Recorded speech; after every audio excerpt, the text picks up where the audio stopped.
Hi guys, welcome to the channel, D&L Bonsais. So today's video is going to be about bonsai styles and what they mean by raft, forest, cascade, because we're getting a lot of questions about it. So I hope you like the video and stay tuned. So this tree, guys, this would class as the formal upright, or up front they call it. So as you can see, the trunk is pretty much straight with branches either side. Obviously it's got some carving on it, but the tree itself is pretty much straight.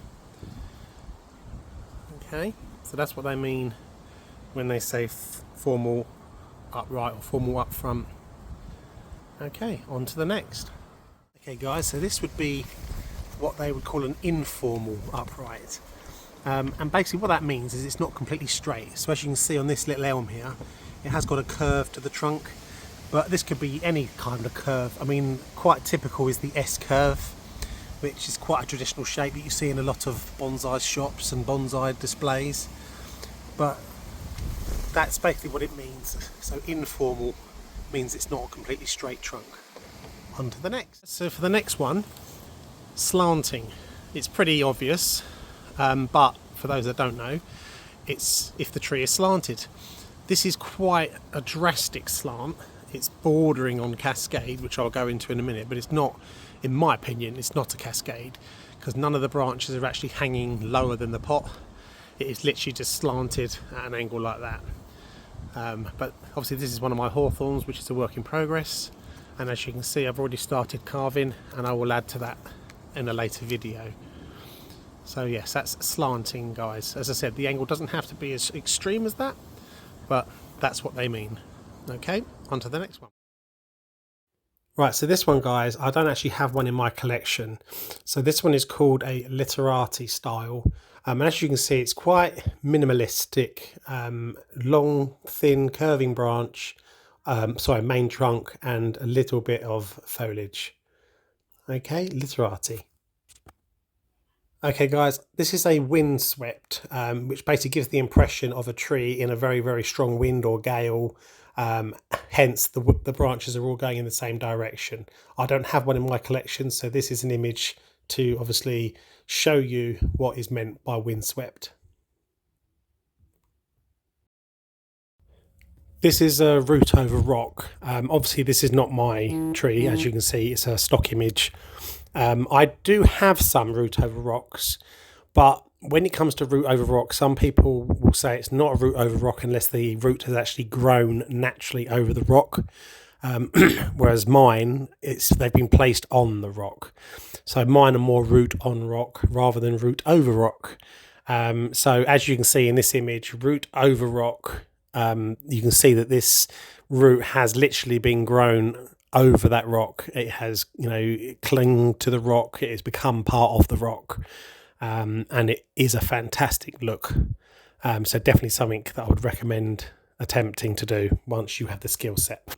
So now we're going to kill two birds with one stone. What I mean by that is we're going to talk about cascade and semi-cascade. Now this is one of my Chinese junipers. It's quite an old tree, and as you can see, it's got a good size to it. Now this is classed as a semi-cascade, and what that basically means is some of the branches are hanging lower than the pot, so it's actually going over the edge. Okay, now with a full cascade, the branches would be lower than the pot. So to be a full cascade, it would literally have to be at least the same level as the pot, or more depending on what display you've got. So this is a semi-cascade, longer would be a full cascade. Okay, so it literally just means cascade as in like a cascading waterfall going over the edge. Okay, I hope that's cleared that one up for you. On to the next. Guys, now this tree here, I'm showing you because it's the nearest I have to what's known as a broom style. It's not quite, and I'm going to get a few people sort of saying, oh, that's not a broom, but it is as near to as I can show you. It basically just means that you have the trunk, with pretty much nothing on it, just like this one, and then just like almost like an oval shape ball of plumage. Sorry, not plumage, beg your pardon, foliage. It's not a bird. Foliage at the top.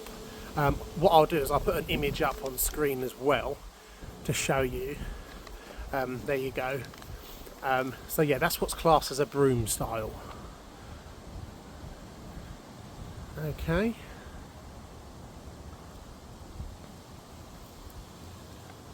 Okay, on to the next one. So the next one I'm going to address with you is a double trunk. And again, it is pretty self-explanatory, and I'm sorry for the people that know, but there are a lot of people that are obviously starting out that may not realise exactly what it means. So what it means is you have the one stump with two main trunks. They come in many different configurations and styles. This is a pyracantha, and it's a very old tree. And I don't know if on camera you can see just how big it is. There's my hand.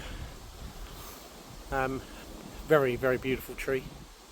That's an evergreen as well, so it'll give me all year round joy. Although I do like trees with no leaves as well, especially if they've got a nice branch structure. But yeah, so that's my pyracantha, and that is what you call a double trunk. And again, you can have them in any shape, but as long as there's two trunks, that would be a double trunk. Okay. Following on from the double trunk, after that it's just called a multiple trunk, so that can be anything more than two. This one is a triple trunk, as you can see. This is one of my hornbeams, and again this is a tree work in progress. Needs a bit more carving done to the main stump, which will be done at some point here. But as you can see, it's got three nice big trunks, and the nabari on this is absolutely fantastic. Literally looks like something out of a sci-fi film. It's amazing. But yeah, so that's triple trunk. Sorry, multiple trunk, but again, so anything more than two. Okay, next one. Guys, I'm sorry about the wind. It's stopped raining at last, but it's now really windy, so I do apologise if that's coming through on the microphone. So this is what's called a forest style. Now this is only a very young forest, as you can see. Most of them are very small seedlings, but over time they will obviously thicken up. This is 7-tree forest, and they're ash trees if anybody's not sure. And that was ash trees, not ashtrays, ash trees. So yeah, a forest basically normally with bonsai is an odd number. I don't know why, but it just is. So, but it has to be over 3. I've got another, well, what I thought was a forest.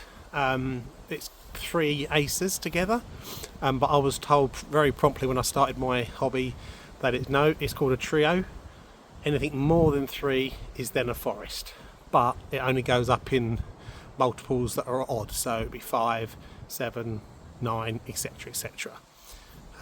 So yeah, so that is a forest. Okay, guys, so the last one I'm going to show you today is what they call a raft style.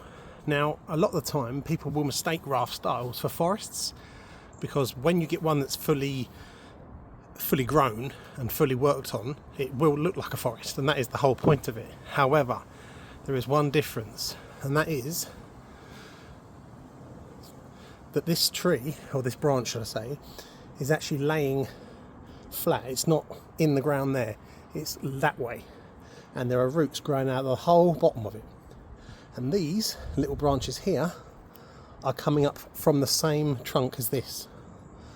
So it's like a little raft lying down, and the branches will be growing up. So if you imagine in a few years' time, a few of these growing up, they'll be like the size of trees, and it will look like a little forest.